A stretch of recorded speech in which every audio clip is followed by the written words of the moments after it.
కాంగ్రెస్ నాయకురాలు ప్రియాంక గాంధీకి ED shock ఇచ్చింది. హర్యానా భూ కుంభకోణం కేసు ఛార్జ్షీట్లో ఈడీ ప్రియాంక గాంధీ పేరు చేర్చింది.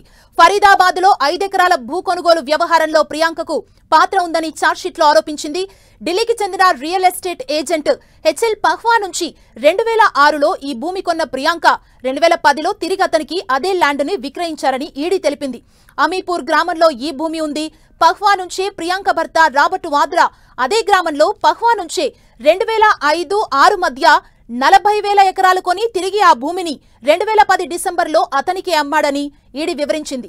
మనీ లాండరింగ్ కేసుతో పాటు అనేక కేసుల్లో చిక్కుకొని ఉన్న సంజయ్ బండారికి సహకరించారని ఆరోపణలు ఎదుర్కొంటున్న ఎన్ఆర్ఐ వ్యాపారవేత్త సిసి థాంపీకి కూడా హెచ్ఎల్ పహ్వా భూమి అమ్మాడు. గతంలో ఈడీ దాఖలు చేసిన ఛార్జ్షీట్లో రాబర్ట్ వాద్రా పేరు చేర్చింది. థాంపీ రాబర్ట్ వాద్రాకు అత్యంత సన్నిహితుడని తెలిపింది.